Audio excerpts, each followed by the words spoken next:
शनि एक नैसर्गिक पापक ग्रह है और क्योंकि उसमें बहुत बड़ी विशालता है, बहुत बड़ा ग्रह है,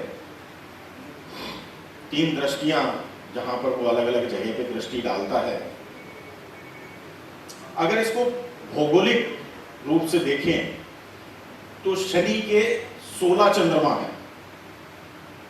जैसे पृथ्वी का 1 चंद्रमा है वैसे शनि के 16 चंद्रमा है और वलयकार है। उसके चारों तरफ जैसे वलय के रूप में वो चंद्रमा स्थित है।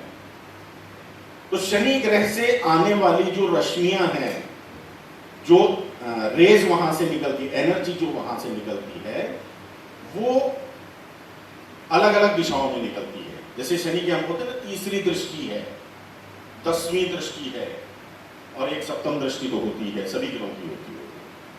तो वलयकार चंद्रमा होने के कारण से एक स्प्रिंग जैसा आकार शनि के चारों तरफ उन चंद्रमाओं का बनता है और जो रिफ्लेक्शन रेज का शनि से निकलता है वो एक तीसरी दृष्टि बनाता है और एक 10वीं दृष्टि बनाता है। जिन भी ग्रहों की अलग अलग दृष्टियां होती हैं, जैसे बृहस्पति की भी 3 दृष्टियां होती हैं, मंगल की भी 3 दृष्टियां होती हैं, उनके ये अलग अलग प्रकार से चंद्रमाओं की स्थिति के कारण से ऐसी स्थितियां बनती हैं जिनसे कि हम बहुत ज्यादा प्रभावित होते हैं। देखिए, शनि अगर हमारी कुंडली में हम देखते हैं तो एक 6ठे घर में, एक 10वें घर में और 11वें घर में कारक माने जाते हैं।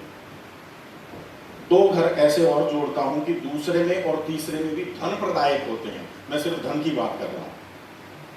दूसरे घर में और तीसरे घर में भी शनि को धन प्रदायक माना जाता है और जो कारकत्व है, जहां के वो कारक हैं, वहां तो उनके अच्छे रिजल्ट मिलते हैं।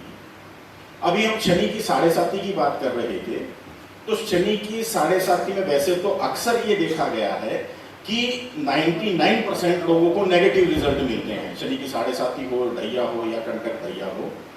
लेकिन बहुत सी कुंडलियां ऐसी भी देखने में आती हैं जो कि आकर के कहते हैं गुरुजी 7.5 तो चल रही है लेकिन इस वक्त के बराबर समय ही नहीं देखा मैंने, मेरी तो बल्ले बल्ले है, मजे हो रखे हैं, खूब धन आगमन हो रहा है, खूब शानदार काम चल रहा है। हालांकि मानसिक पीड़ा को देता है क्योंकि चंद्रमा जहां विराजमान होते हैं वहां से वो द्वादश आता है या द्वितीय जाता है, तो चंद्रमा को तो प्रभावित करेगा ही करेगा। चंद्रमा मन सो जाए तो चंद्रमा को तो प्रभावित करेगा ही करेगा। तो अगर 7.5 चल रही है, ढैया चल रहा है, तो ओवर थिंकिंग, एंजाइटी, डिप्रेशन, ये सब तो चीजें होती हैं। मानसिक पीड़ा तो निश्चित रूप से होती है, लेकिन मानसिक पीड़ा के साथ साथ में बहुत बार शनि धन का योग बना देता है। जो मैंने अभी परिस्थिति बताई थी कि अगर वो अपने कारक भाव में उपस्थित हैं या वो धनदायक स्थान पर उपस्थित हैं, तो इस प्रकार की परिस्थितियां शनि के द्वारा बन जाती। या शनि हमारे लग्नेश का मित्र है, यानी कि उस कुंडली के अंदर में शनि कारक है, उस पोजीशन में भी थोड़े अच्छे रिजल्ट दे देता है। ये शनि के प्रभाव हमारे जीवन को हमेशा प्रभावित करते रहते हैं। अगर उपायों की बात करें तो शनि,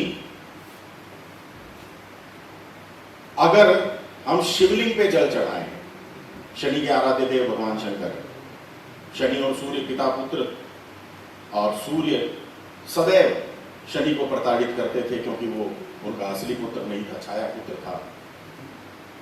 तो शनि पर जब जब पीड़ा खुद पर आती थी तो वो भगवान शंकर की शरण में भागते थे। उनके खुद के आराध्य देव भगवान शंकर हैं।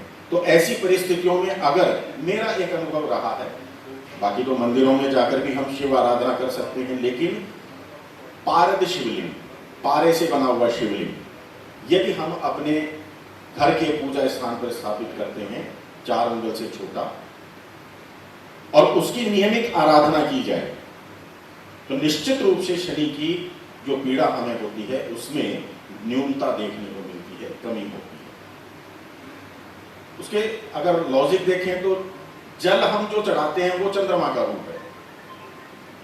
शनि पीड़ा जब भी हमें चलती है तो ये अक्सर देखा जाता है कि मानसिक पीड़ा ज्यादा होती है, और मानसिक पीड़ा, ये सारी कड़ियां आपस में जुड़ी हुई है। अगर आदमी का मन ठीक नहीं है तो काम अच्छे से नहीं करेगा, कंसंट्रेट नहीं कर पाएगा, फोकस नहीं कर पाएगा, चिड़चिड़ा स्वभाव हो जाएगा, आपसे भी लड़ेगा, सबसे लड़ता फिरेगा। तो ये सारी की सारी हमारा जो जीवन चक्र है वो मन के ऊपर आधारित है। हमारे जो 5 प्राण ऐसे हैं जिनको कि मन कंट्रोल करता है, बाकी 5 को आत्मा करती है ना। तो इस प्रकार से अगर मन को कंट्रोल करना है तो भगवान शिव के माथे पे चंद्रमा विराजमान है, तो चंद्रमा की आराधना, भगवान शंकर की आराधना, चंद्रमा की भी आराधना हो जाती है।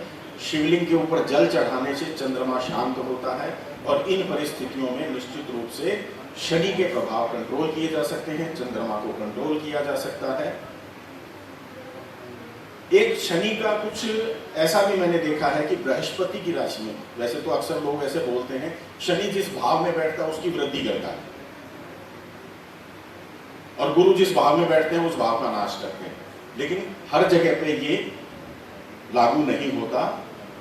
ऋषि पाराशर जी ने कहा है, जीव क्षेत्रे यदा शनि, शनि क्षेत्रे यदा जीव, स्थान हानि करो जीव, स्थान वृद्धि करो शनि। यानी जीव कहते हैं गुरु को, गुरु की राशि में शनि बैठेंगे तो उस भाव की वृद्धि करेंगे।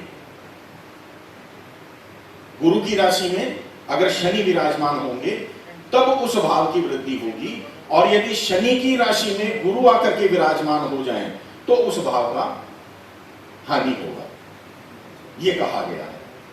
तो शनि के लिए एक ये चीज भी देखी जाती है कि वो किस भाव में विराजमान है, किस राशि में विराजमान है। इन स्थितियों को देखते हुए अगर शनि के उपाय किए जाए, क्योंकि जैसा कि मैंने बताया 700 करोड़ में से 350 करोड़ तो प्रभावित रहेंगे, आधी जनसंख्या प्रभावित है, तो निश्चित रूप से शनि के उपाय निरंतर हमें अपने जीवन में करने चाहिए। शिव आराधना, हनुमान जी की आराधना, ये सब हम अगर करते रहेंगे तो निश्चित रूप से शनि को कंट्रोल किया जा सकता है।